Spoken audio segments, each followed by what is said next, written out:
BSF academy Gwalior Tekanpur से 6 जून 2024 को एक जो एक फोन जाता है। फोन कहाँ जाता है? एकेडमी की महिला कांस्टेबल आकांक्षा निखार के घर जाता है, जो ग्वालियर की रहने वाली थी। और यह फोन में पूछा जाता है कि क्या बेटी का घर आना हुआ है। तो घर से जवाब मिलता है कि बेटी तो घर नहीं आई है। लेकिन फिर इसके बाद बीएसएफ की तरफ से रिपोर्ट लिखाई जाती है दो महिला कांस्टेबल के अचानक गायब होने की। और सबसे महत्वपूर्ण बात जो सामने आती है कि दोनों अपना फोन साथ में लेकर नहीं जाती हैं और सारा डेटा डिलीट करके जाती हैं। क्योंकि मामला सेना से जुड़ा हुआ है, सिक्योरिटी से जुड़ा हुआ है और इंटेलिजेंस से जुड़ा हुआ है, इसलिए मामला बहुत संवेदनशील होता है। और इस मामले में आगे क्या होता है, इस विषय पर हम चर्चा करते हैं। जी हाँ दोस्तों, स्वागत और नमस्कार मेरे YouTube channel info highway India में। मैं वीके वत्स आगे बताता हूं इस विषय में क्या होता है। 2021 में आकांक्षा निखार की पोस्टिंग बीएसएफ एकेडमी ग्वालियर में होती है। और इसी बीच में 2023 में शाइस्ता खातून अंसारी, जो कि मुर्शिदाबाद पश्चिम बंगाल की थी, उसकी पोस्टिंग भी उसी एकेडमी में होती है। और दोनों के बीच में दोस्ती गहरी हो जाती है। और गहरी दोस्ती होने के बाद में मार्च में आकांक्षा, जो कि ग्वालियर की रहने वाली थी, उसके घर शाइस्ता परवीन आती है और लगभग 4 दिन तक वहां उसका रुकना होता है। और यह घूमने फिरने का इन लोगों का मूड रहता है।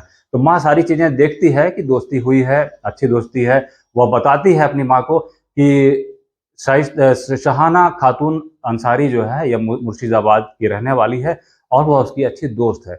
इसके बाद उसी मार्च में वह शहाना खातून अंसारी आकांक्षा को अपने जिले मुर्शिदाबाद पश्चिम बंगाल घुमाने ले जाती है। इस घूमने फिरने में उसकी मुलाकात होती है शहाना खातून के जीजा, दीदी और दीदी के देवर से मुलाकात होती है। शहाना के साथ वहां पर आकांक्षा का घूमना फिरना होता है और कुछ दिनों तक वहां वह शहाना खातून के ही घर उसका रुकना होता है। और इस बीच में वह मजलिसपुर, करीमपुर जिला नादिया जाती है, जहां पर उसकी दीदी रहती है। इसके बाद वह घूम फिर कर वहां से वापस आ जाती है। लेकिन उसकी माँ को आकांक्षा के नेचर में एक परिवर्तन नजर आता है कि वह अब अपनी माँ से थोड़ा कम बातचीत करने लगी। और जब वह बीएसएफ एकेडमी जाती है तो उसका फोन आना भी कम हो जाता है। लेकिन माँ इस परिवर्तन को देखकर गंभीर नहीं होती है और उसके बहुत कुछ समझ में नहीं आता है। लेकिन जब 6 जून को फोन आता है बीएसएफ एकेडमी से कि आकांक्षा क्या घर पहुंची है, तब उसकी माँ चिंतित हो जाती है और माँ को सारी जो पुरानी चीजें थी वह दिमाग में घूमने लगती हैं। क्योंकि मामला सेना से जुड़ा हुआ है, इंटेलिजेंस से जुड़ा हुआ है और कई बार इस तरीके के तार बांग्लादेश से होते हुए पाकिस्तान की खुफिया एजेंसी से जाके जुड़ते हैं। और जिसमें कुछ साजिशें ऐसी भी सामने आती हैं जिसमें धर्म परिवर्तन का भी एंगल दिखाई देता है। तो माँ को सारी चीजें कहीं ना कहीं चिंतित करने लगती हैं और वह 13 तारीख को मुर्शिदाबाद पश्चिम बंगाल पहुंच जाती है। 14 तारीख को वह शहाना के घर पहुंचती है। और जब वह वहां जांच पड़ताल करने की कोशिश करती है उसके परिवार वालों से, तो उसे वहां निराशा मिलती है और उसके शहाना के घर वाले अपना हाथ खड़ा कर देते हैं, किसी प्रकार की जानकारी देने से मना कर देते हैं। निराश और परेशान माँ वहां से वापस चली आती है और ग्वालियर आके वह एक रिपोर्ट लिखाती है, जिस रिपोर्ट में वह शहाना खातून अंसारी पर आरोप लगाती है अपहरण का और किसी बड़ी अनहोनी की आशंका जाहिर करती है। तो इस परेशान माँ की खोजबीन चलती रहती है। एक महीना से ज्यादा बीत जाता है।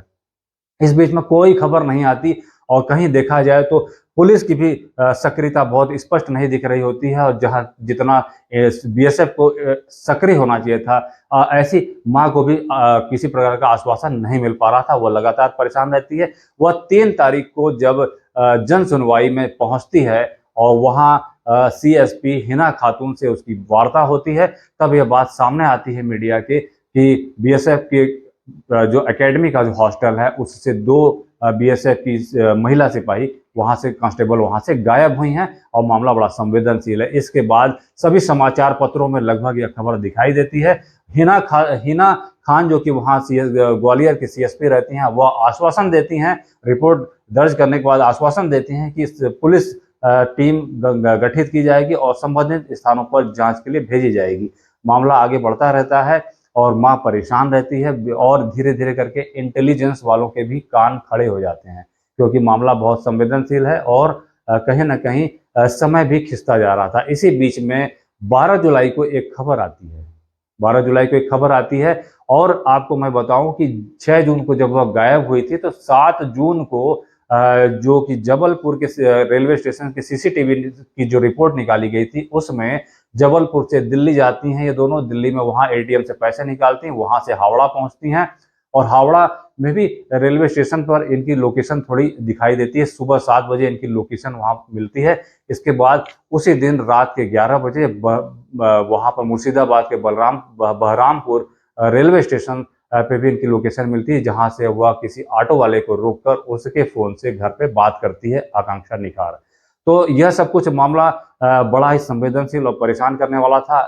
आकांक्षा की मां उर्मिला निखार को यह मामला बहुत ज्यादा परेशान कर रहा था। इसके बाद 12 तारीख को यह खबर आती है, जांच पड़ताल आगे बढ़ती है और 12 तारीख को यह खबर आती है, जिसकी अभी तक पूरी तरीके से पुष्टि नहीं हुई है, कि दोनों लड़कियों को इंटेलिजेंस ने बांग्लादेश और पश्चिम बंगाल के बॉर्डर से गिरफ्तार किया है, वहां से उन्हें पकड़ा है और वहीं बीएसएफ के कैंप में उन्हें रखा गया है और जहां उनसे पूछताछ की जा रही है। मामला संवेदनशील है, इसलिए वहां पर पूछताछ की जा रही है। लेकिन इस बात की पुष्टि न तो उर्मिला निखार की तरफ से हुई है, ऐसी कोई रिपोर्ट मीडिया जगत में या मीडिया प्लेटफॉर्म पर नहीं दिखाई दे रही है कि आकांक्षा निखार की मां की मुलाकात यानी उर्मिला निखार ने इस बात की पुष्टि की हो कि बेटी बरामद हुई है इंटेलिजेंस के द्वारा, और इस बात की पुष्टि न तो बीएसएफ एकेडमी ग्वालियर से की गई है।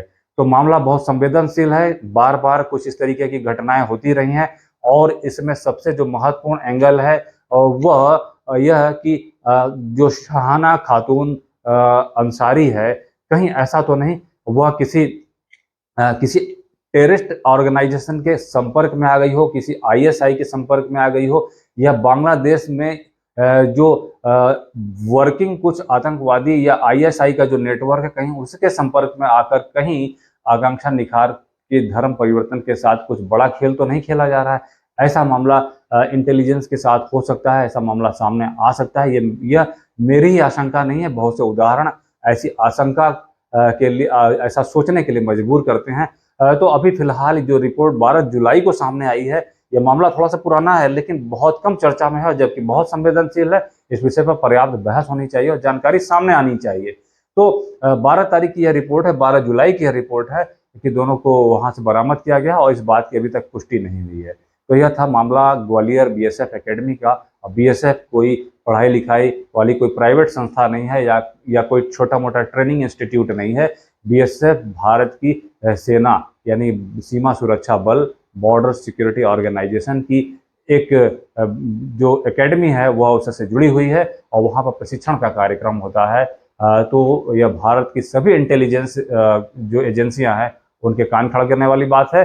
तो यह थी कुछ अपडेट जो कि बहुत महत्वपूर्ण थी और इस विषय में जब मैं जानकारी कुछ देना चाहता था और यह जानकारी बहुत महत्वपूर्ण है और आपको हमारे द्वारा दी हुई जानकारी कितनी महत्वपूर्ण लगती है, इस विषय में हमें कमेंट करके हमारे कमेंट सेक्शन में जरूर बताइएगा।